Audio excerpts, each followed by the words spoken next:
안녕하세요. 조울증과 우울증이 뭐지 그리고 어떻게 하지에 질문들의 도움을 드리는 조은의 마음 약국입니다. 저는 25년차 조울증 앓고 있는 조우입니다.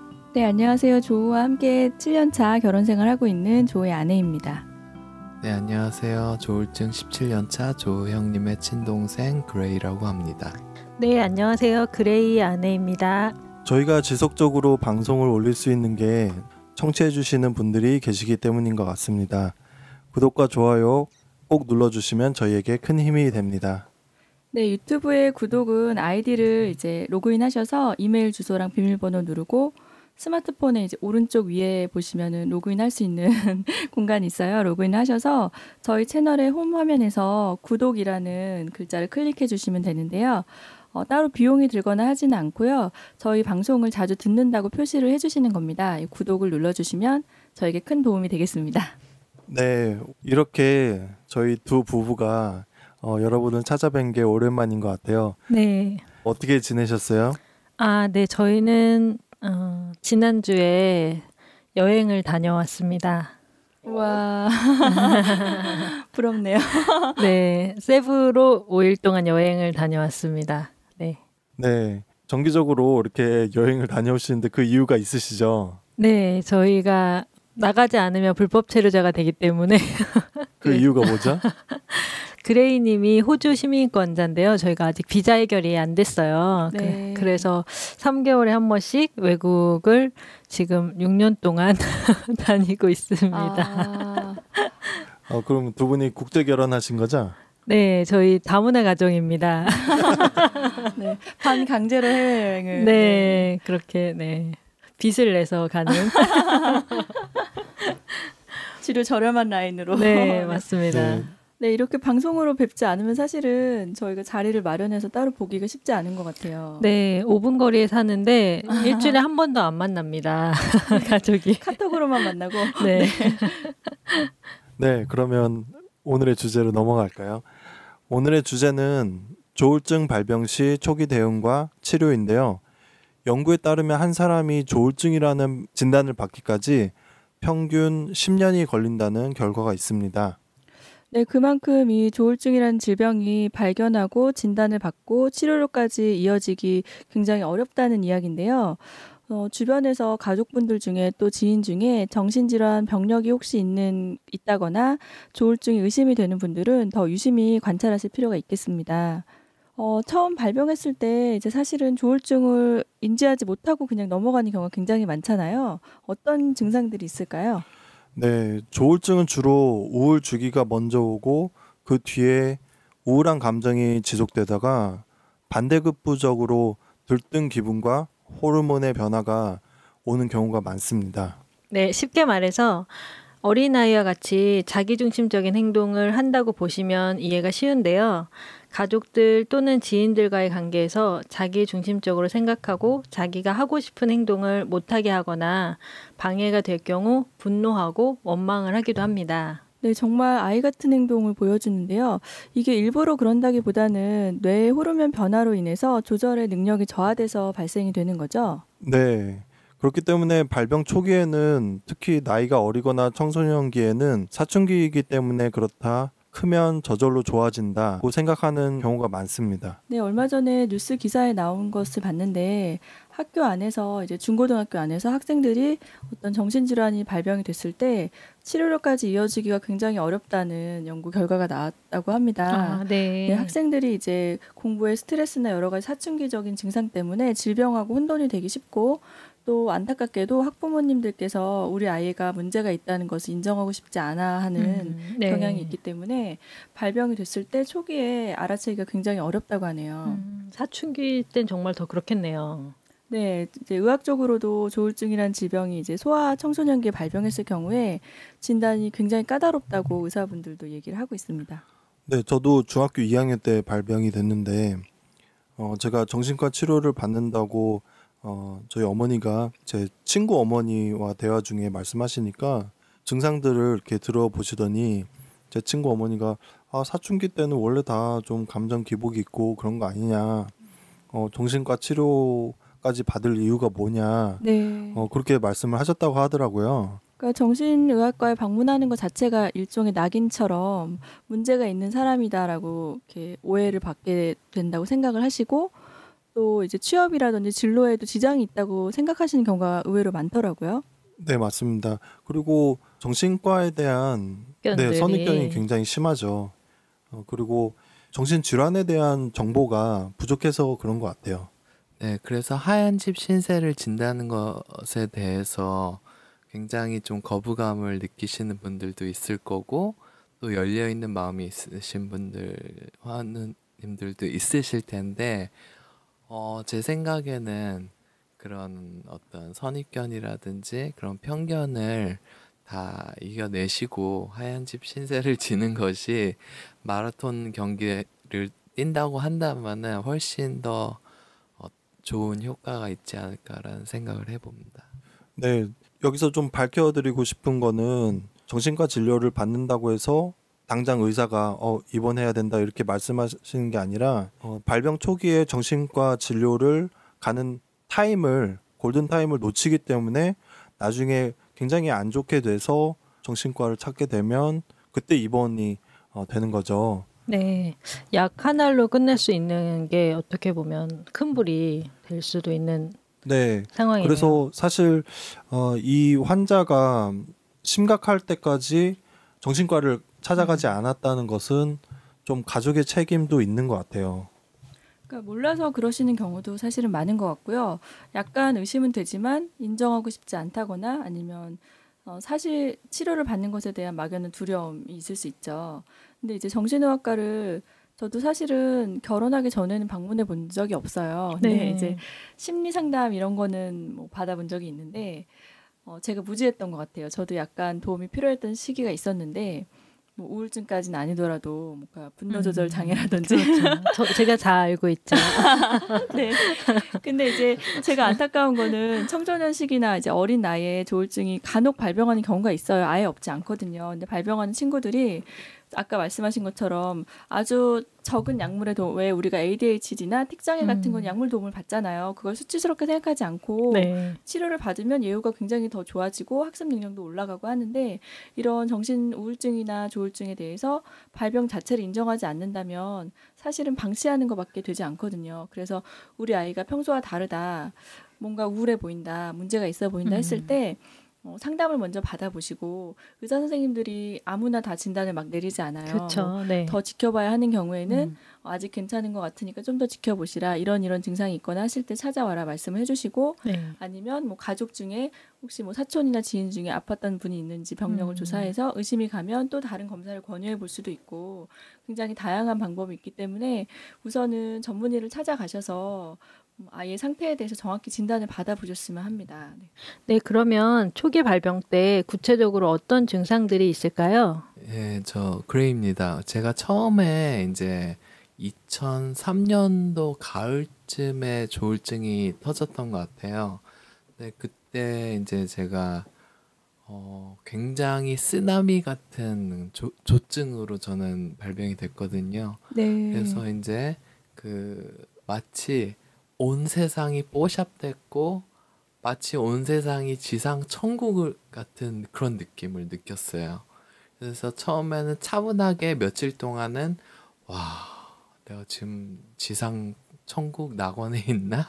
이렇게 잘 지냈는데 한 5일 지나고 일주일 지나고 보름 지나면서 제가 점점 이상해졌던 거죠. 네. 그래서 그런 상태에서 저희 친형님께서 먼저 저희 부모님께 그레이가 혹시 조울증이 아닐까라고 조심스럽게 저희 부모님께 말씀을 드렸더니 저희 부모님께서 이제 지켜보시고 좀 이제 지인분 중에 이제 목사님이라든지 그런 분을 찾아뵙는데 결국 이제 정신과 병원에 가게 된 거죠.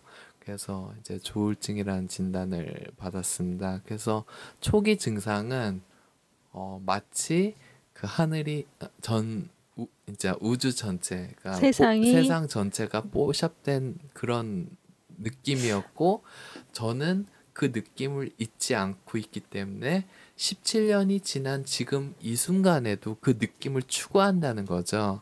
근데 그 느낌이라는 것이 마치 마약을 제가 해본 적은 없습니다. 근데 마약하는 사람들이 이제 그 마약을 했을 때 그 한번 처음에 장난 삼아서 했다가 중독이 돼가지고 특히 웨스턴 쪽 사람들이 그런 경우가 많죠.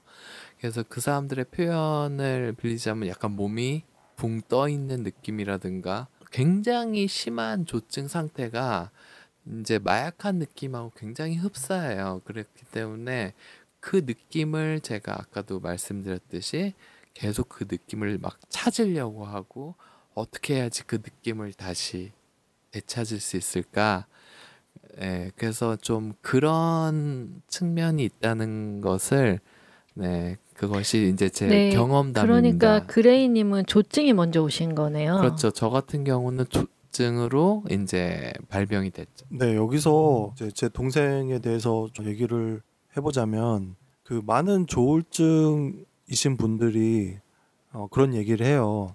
조증이 오기 전에 좀 긴 우울 주기가 있었다. 그런 얘기를 하시는데 제 동생 같은 경우에도 좀 그런 부분이 있어요. 제가 중학교 2학년 때 조증이 발병하고 중3 때 호주를 갔고 제 동생이 1년 뒤에 호주로 왔는데 제가 하는 행동들이 평범하지 않으니까 네. 그 다니는 학교에 한인 학생들 사이에서 제가 약간 좀 왕따면서 무시당하는 학생이었어요. 네. 근데 제 동생이 같은 학교를 다니다 보니까 그것도 2학년 밑으로 그러다 보니까 자기 선배나 자기 친구들 사이에서 얘가 굉장히 좀 형의 그런 모습들로 인해서 마음이 많이 힘들었죠. 네. 예, 호주에서 제 보호자다시피 했었죠. 추측건데 그 기간이 제 동생에게는 힘들지 않았나 또 우울의 시기지 않았나 그런 생각이 드네요. 네. 저는 이제 얘기로만 그레이님한테 듣던 내용을 이제 형님한테 들으니까 마음이 되게 아프네요. 네. 네. 저도 그렇지 않았을까 예상을 하고 있었긴 했습니다. 그래서 저희가 이제 말씀드리고 싶은 거는 처음에 그런 우울한 주기를 보내고 있었을 때 그것을 인지하고 초기에 치료를 받았다면 더 심각한 증상이 나오는 걸 예방할 수 있지 않았을까. 네, 그런 얘기를 우울 주기가 길면 뇌에서 호르몬을 분비하는 거예요. 좀 기분이 업되도록 그런 호르몬을 분비를 시켜주는데 그것이 과다 분비가 되면서 조증으로 이렇게 확 뛰어오르는 그런 모습이 많은 환자들한테 보이더라고요. 그레이님 같은 경우는 발병 전에 직전에 드럼을 배우기 시작해서 1년 동안을 엄청나게 많은 시간을 연습을 했었죠. 네, 그렇습니다. 제가 이제 뭐 방금 조영님께서 뭐 보호자라는 표현을 쓰셨는데 뭐 사실 그때는 조울증이 터지기 전이었기 때문에 힘든 것을 힘든 것이라고 느끼지 못하고 그냥 지냈던 것 같아요. 그리고 지금 제 와이프가 말했듯이 이제 한국에 와서 이제 제가 이제 고등학교 2학년 때 드럼 스틱을 잡았는데 한국에 와서 좋은 선생님을 이제 구하다가 정말 우리나라의 대가이신 분 밑에 들어가게 됐어요. 그래서 2002년도부터 2003년까지 하루에 21시간 드럼 연습을 했던 것 같아요. 밥 먹는 시간 뭐 다 포함해서요. 그래서 이제 그렇게 이제 새벽 2시까지 연습하고 3시간 후 새벽 5시에 알람 맞춰놔서 기상하고 21시간 연습하고 이런 패턴으로 갔는데 그것이 이제 누적이 된 거죠. 1년 동안 불규칙한 생활과 그런 스트레스가 누적되고 있다는 것을 자각하지 못한 상태에서 그렇게 1년 동안 하다 보니까 그리고 나서 2003년도 가을에 쓰나미 같이 조증이 터진 것 세상이 같습니다. 아름답게. 네. 네, 저는 지금도 그 느낌을 갈망합니다. 네. 아니, 근데 많은 환우분들이 그런 말씀하시더라고요. 네. 그렇게 조증으로 고생을 하고 조증과 우울 여러 번 경험을 했어도 우울이 되면 그 조증이었던 그 때를 다시 그게 찾아오면 좋겠다라는 마음을 갖는데요. 네, 그래서 이제 저 같은 경우는 그 느낌을 잊을 수가 없는데 다만 정상적인 사회생활을 할 수 있는 그런 사고장애가 없는 상태에서의 그런 느낌을 이제 추구하는 거죠. 네. 이렇게 생각하시면 좋을 것 같아요. 경조증은 우리가 그 연애를 할 때 도파민이 나온다고 하잖아요. 그래서 상당히 좀 기분이 좋고 세상이 이렇게 아름답게 보이고 네, 사랑에 빠지고 모든 게 그러잖아요. 용서되고, 그게 네. 약간 경조증의 모습일 수 있고요. 그리고 그것이 더 심해지면 극조증이 되면 마약을 한 듯한 그런 환각과 또 비현실적인 그런 사고가 오는 거죠. 아, 네. 그래서 저는 이제 숫자로 이제 제 컨디션을 또는 환우님들의 컨디션을 가끔 이렇게 체크할 때가 있어요. 이제 0이 있으면은 마이너스 10에서 플러스 12이겠죠. 마이너스 10은 거의 뭐 그냥 뭐 자살밖에 생각이 안 나는 게 마이너스 10이겠죠. 그리고 플러스 10은 표현할 수 없는 형용할 수 없는 그런 이제 느낌이겠죠. 마약한 느낌이겠죠. 그래서 제가 느끼는 어떤 정상인의 그런 컨디션은 마이너스 2에서 플러스 2 정도가 정상인의 어떤 그런 수치가 아닐까, 좀 그런 생각을 옛날에 많이 했던 것 같고요. 지금은 저는 한 마이너스 3에서 플러스 3을 왔다 갔다 하는 그 정도 컨디션인 것 같습니다. 네, 그 마이너스 2라는 것은 저희가 의사 선생님과 상담을 할 때 선생님께서 보통 정상인들이 마이너스 2 정도다라고 얘기를 해주셨던 것 같아요.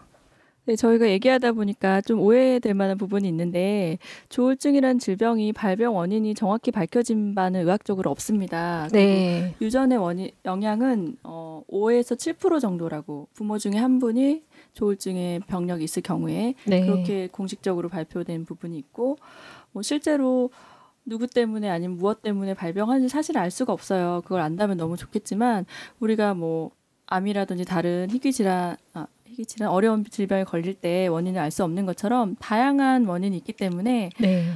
발병 원인에 집중하기보다는 발병을 했을 경우에 대처하는 것이 더 현명하지 않을까.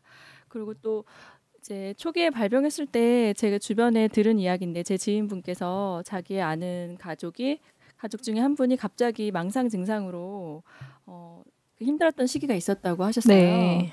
그런데 이제 처음 발병이고 첫 증상이었는데 다행히 부모님께서 그 부분에 대해서 거부감이 없이 바로 병원 진료를 받고 입원 치료를 짧게 하셨다고 하더라고요. 네, 근데 참 지혜로우시네요. 네, 처음 발병에 그러기가 사실은 쉽지 네, 않거든요. 그렇죠. 우리 아이를 정신병원에 절대 데려갈 수 없다. 보통 이런 그렇죠. 식으로 네. 반응을 하시는데, 안 갈 수 있다면 끝까지 안 가겠다. 뭐 이런 아주 심각해질 때까지 이렇게 두시는 경우가 많은데, 네. 슬프게도 이런 정신질환은 스스로의 의지로나 아니면 뭐 건강관리, 식습관 이런 걸로 고쳐질 수가 없어요. 그거는 다 부가적인 도움이고, 직접적으로 아까 말하신 뇌의 호르몬 변화를 도울 수 있는 안정적인 주기를 줄 수 있는 약물을 먹어야 하거든요. 네. 네, 그래서 초기 발병 때 그렇게 대응을 하셔서 십수년이 지난 지금도 굉장히 건강하게 정상 생활을 잘 하고 계시다고.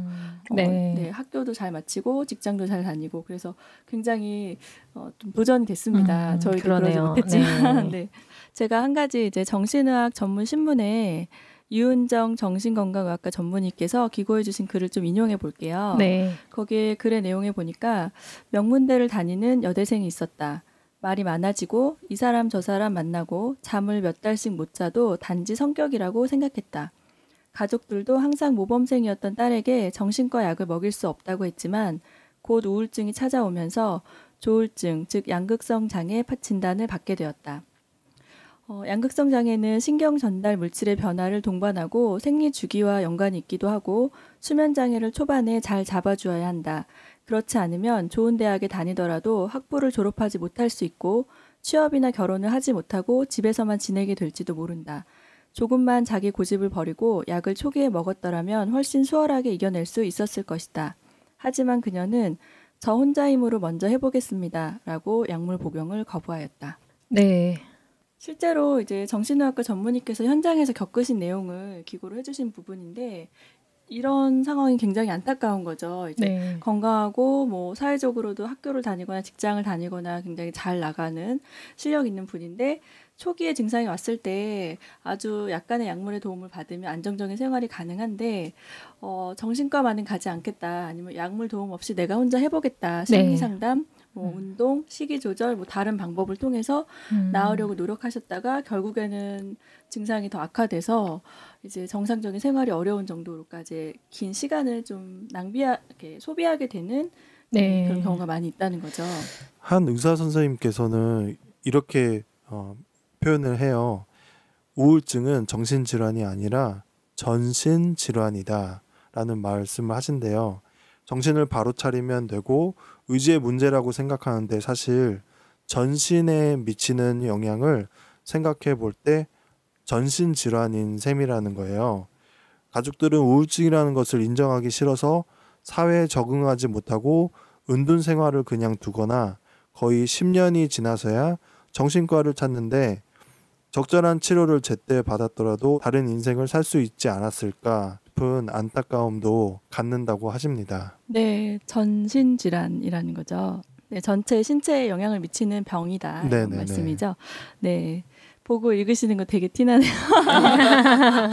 읽으실 때랑 말할 때랑 확연히 다르시는 우리 조은님께서. 이걸 읽으라고 갑자기 주시면 제가 준비 안 된 상태에서 그러고선 티난다고 말씀해 주시면 저희가 의학 반송이 아니기 때문에 저희의 말에 조금 다소 매끄럽지 않은 부분도 있고 어떻게 보면 약간은 부족한 내용도 있을 수 있는데 저희가 일반인인 걸 감안하고 들어주셨으면 좋겠습니다. 네. 네, 저희가 오늘 초기 발병에 대한 얘기만 하고 있어서 어떤 분께서는 초기에 잡지 못하시고 뒤늦게 이제 하셔서 치료를 하고 계신 분들도 계실 텐데 그런 분들께서는 좀 후회가 되지 않으실까라는 생각도 좀 들어요. 네, 근데 그런 분들도 지금 엄청 노력을 하고 계시고 치료를 하고 계신 것도 너무 잘하고 계신 거잖아요. 네, 그래서 그런 분들께도 격려를 드리고 싶네요.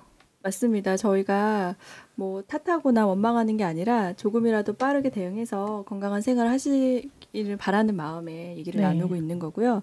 지금 우리나라 기준으로 했을 때 전체 인구에서 1% 정도가 조현병 발병이 된다고 하고요. 3에서 5%가 조울증 진단을 받는다고 합니다. 그래서 결코 아주 드문 병이 아니라 우리 주변에서 언제든지 누구나 원하지 않지만 겪을 수 있는 질병 중에 하나라는 거를 인지하고 있어야 될 것 같아요. 네, 저희 방송 청취자분들 중에 이런 말씀을 해주신 분이 계세요. 이런 방송을 우리가 좀 발병 초기에 또는 몇 년 전에 이렇게 접했으면 뭔가 치료하는데 좀 더 수월하지 않았을까, 좀 더 많은 지식을 갖고 있지 않았을까 이렇게 아쉬운 말씀을 해주시고는 했어요.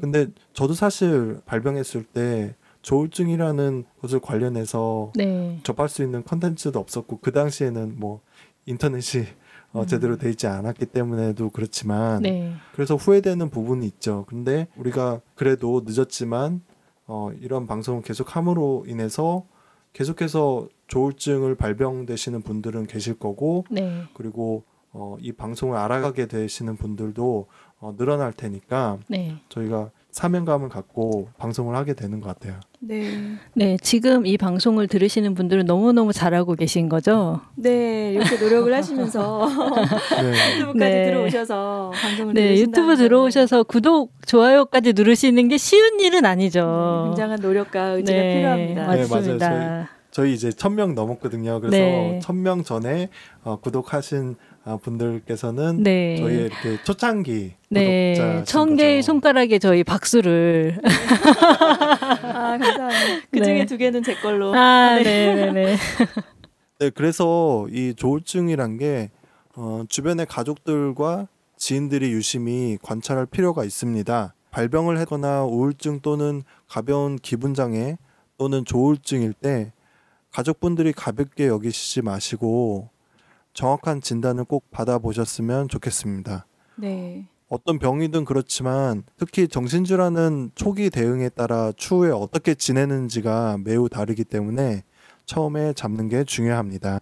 네, 맞습니다. 오늘 이렇게 조울증 초기 발병에 대해서 이야기 나눠봤는데요. 저희가 혹시 또, 내 가족이 조울증인가 의심하는 분들을 위해서 특별히 조증이나 우울증의 증상에 대해서 좀 말씀해 주실 수 있는 게 있을까요? 이런 모습을 보이면 조증일 수 있다.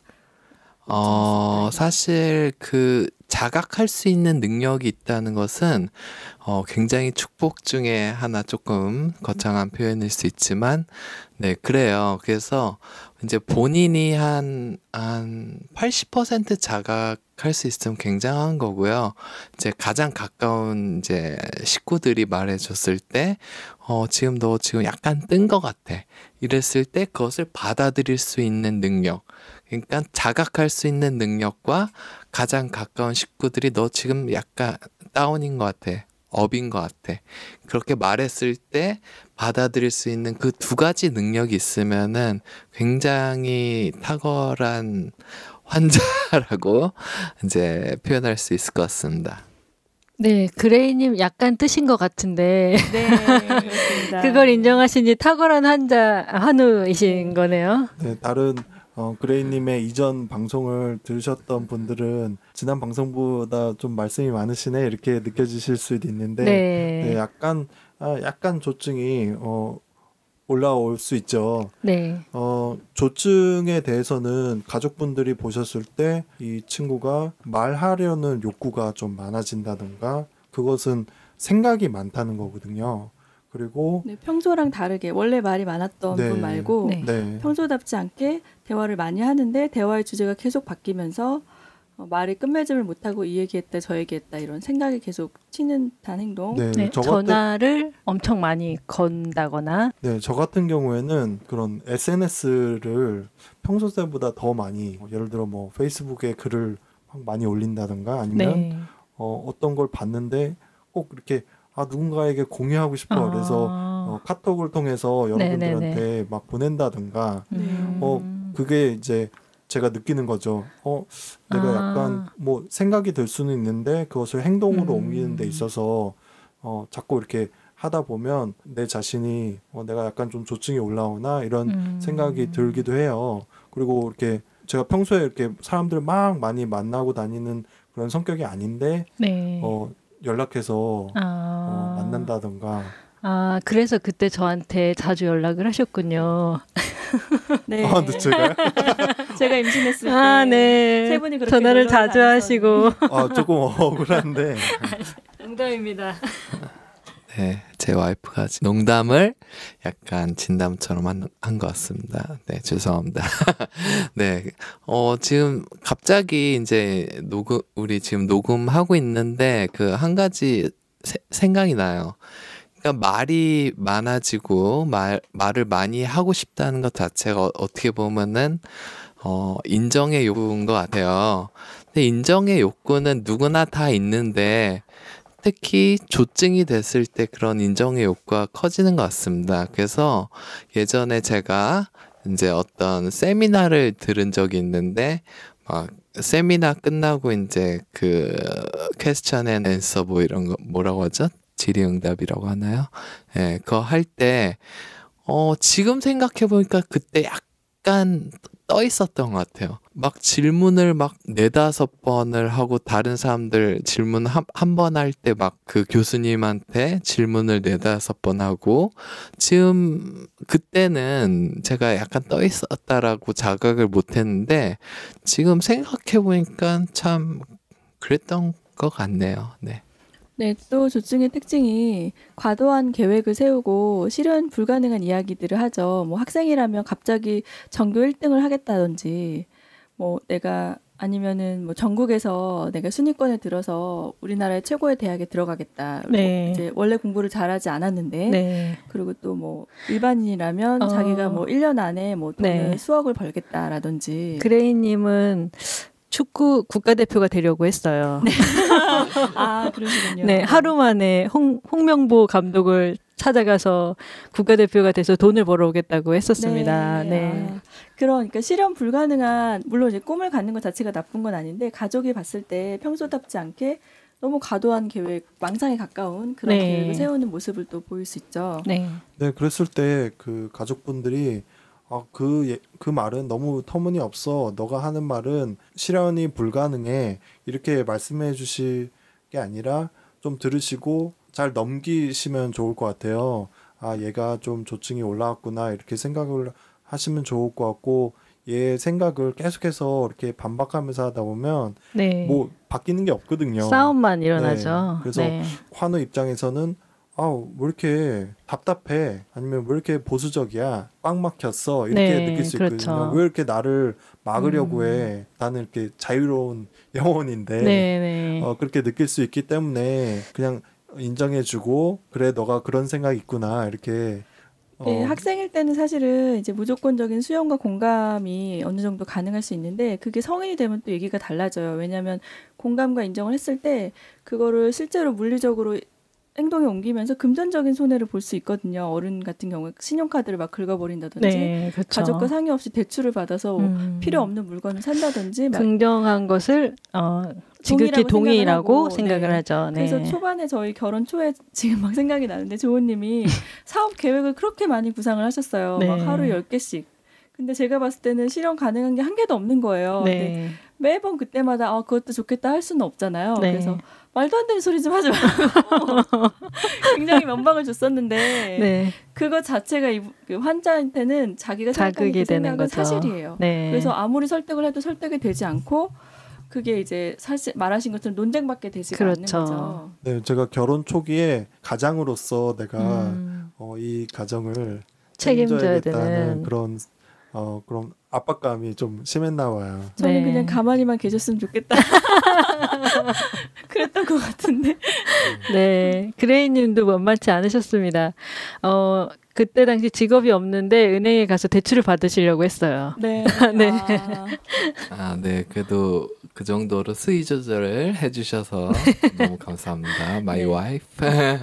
네. 그리고 방금 이제 이제 형수님께서 말씀을 해주셨듯이 저희 이제 형님께서 이제 여러 가지 조증일 때 여러 가지 이제 사업 구상을 하시고 했는데, 드디어 이제 이렇게 좋은의 마음 약국이라는 현실 가능한 이런 컨텐츠를 할 수 있게 돼서 이제 너무 감사한 것 같아요.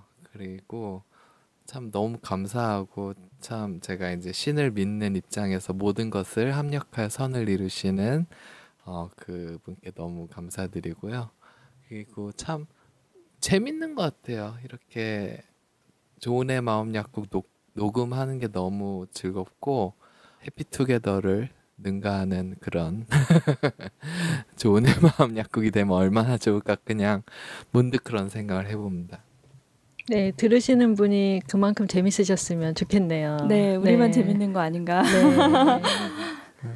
해피투게더가 아니라 해피두게더. 저 네. 못했습니다. 해피 네, 빨리 클로징 투게더입니다. 네. 네, 오늘 이제 즐거운 대화를 나눴고요. 다음에 또 더 좋은 내용으로 저희가 준비하겠습니다. 오늘 마지막도 이제 명언으로 한마디 저희가 말씀을 드릴 건데요. 세상에서 가장 현명한 사람은 모든 사람으로부터 배울 수 있는 사람이고, 남을 칭찬하는 사람이고, 감정을 조절할 수 있는 사람이다. 탈무드의 명언입니다. 네, 감정을 조절하기 위해서 혼자 노력하지 마시고, 필요하다면 정신의학과 방문하셔서 약물의 도움 꼭 받으시기 바랍니다. 네, 지금까지 좋은의 마음 약국이었습니다. 감사합니다. 감사합니다. 감사합니다.